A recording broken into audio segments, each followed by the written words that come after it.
Coverage you can count on continues with sports.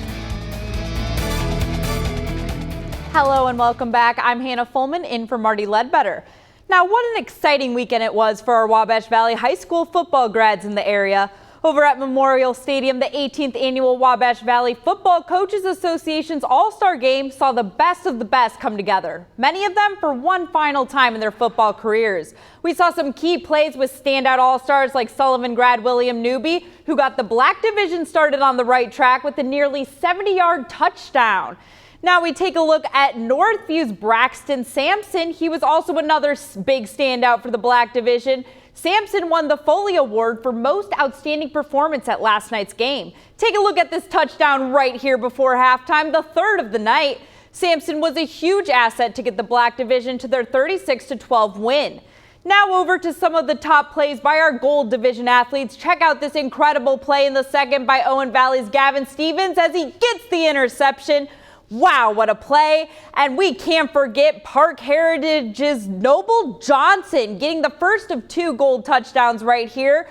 Johnson finished his high school career first all-time in the state in receptions with 277 and in the top 5 all-time in receiving yards with 4,358. We caught up with the boys after the game. They say growing up and playing with these guys as teammates and rivals over the years made Saturday's game even more memorable. It's just a pleasure to play in front of the community, to play against kids that I've got to play against and play with kids that I've got to play against. So it's really fun to come together and really play with different kids. Coming out here playing with all these guys that you've played against for so many years, and then you get to play with them, you realize, oh, these people aren't so bad. The highlight being here is definitely just being surrounded by so much talent. You know, all these guys have worked so hard for the past 4 years and even leading up to that through youth football. So it's nice to just be with a ton of hardworking and passionate individuals. Taking a look at some local baseball now, we are seeing some big winning streaks from both Terre Haute Wayne Newton Post 346 and the Rex. Terre Haute Post 346 had a big 11-1 win yesterday over Rantoul Post 287. This brings them up to a 9-game winning streak with an overall 11-1-1 record.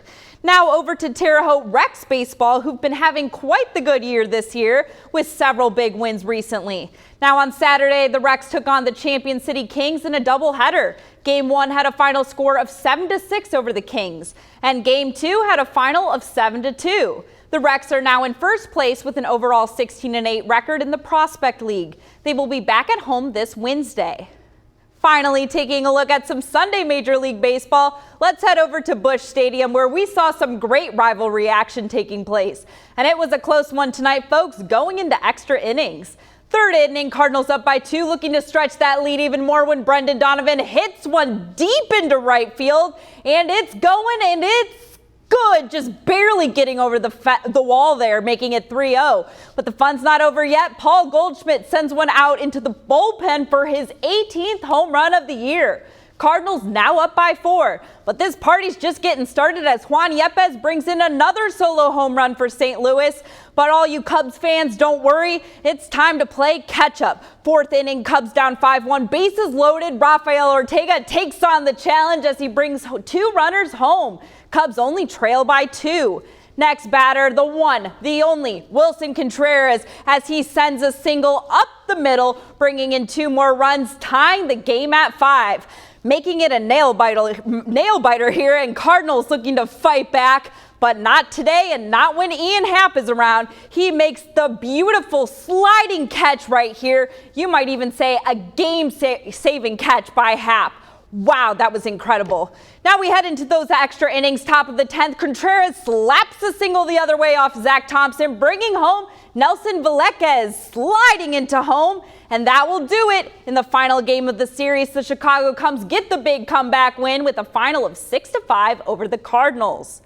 Now we head over to San Francisco where the Giants take on the Cincinnati Reds. Third inning still scoreless when Brandon Drury gets the Reds on the board with the smash hit for the RBI triple. Reds take the 1-0 lead. But just wait, it gets even better from here. Next batter up is Tommy Pham, who gets a nice base hit right here, bringing another one home. Reds now take the 2-0 lead. And those points just keep on coming. Next up, Joey Votto pulls a double down the line off Desclafani. Tommy Pham rounds third and scores 3-0 for your Reds. Now, if you had to watch any inning today, it was the third because those runs just keep on coming in and they're not stopping anytime soon. Here we are later in the inning, Matt Reynolds right here up at bat, and he takes it deep into center field, bouncing it over the wall, bringing home Votto, and Albert Amora Jr. continues the scoring streak, keeping it alive as he gets the single coming up, bringing 2 more runners home. Here's that single right there for you. And 7 runs were scored in this inning alone. Now, in the end, the Reds absolutely dominated today, taking the win back to Cincinnati with a final of 10-3 over the Giants. The Reds will be on the road this week, taking on the Chicago Cubs beginning Tuesday. That does it for sports, but stick around, Everett. We'll have a final look at your work week forecast after this quick timeout.